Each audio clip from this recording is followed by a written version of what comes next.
Sir मेरा नाम आबिद नवाज हुसैन है।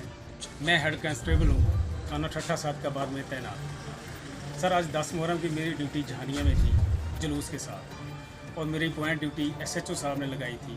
वहाँ पर मैं मौजूद था कि DSP साहब जहानिया गुलाम मुस्तफ़ा गुज्जर साहब, सर उन्होंने अपने रीडर के ज़रिए मुझे बुलाया और बुला के मुझसे पूछा आप क्या ड्यूटी कर रहे हो। मैंने सर अर्ज़ किया कि मैं वहाँ पे वॉलंटियर के साथ ड्यूटी सर अंजाम दे रहा हूँ। जो वॉलंटियर हैं वो सर चेक कर रहे हैं उनको जो अंदर जा रहे हैं जुलूस में, और मैं वहाँ पर खड़ा हूँ। उन्होंने ना मुझसे कोई बात पूछी, ना कोई आगे जवाब दिया, और मुझे एक थप्पड़ रसीद आवाम के सामने सर उन्होंने मेरी इंसल्ट की है। मुझे इंसाफ चाहिए सर। जनाब एडिशनल IG साहब यूपी पंजाब, जनाब IG साहब और जनाब RPO साहब और जनाब DPO साहब खानेवाल, सर मुझे इंसाफ चाहिए। मेरे साथ इंसाफ किया जाए। मुझे क्यों थप्पड़ मारा गया? आवाम के सामने मेरी क्यों इंसल्ट?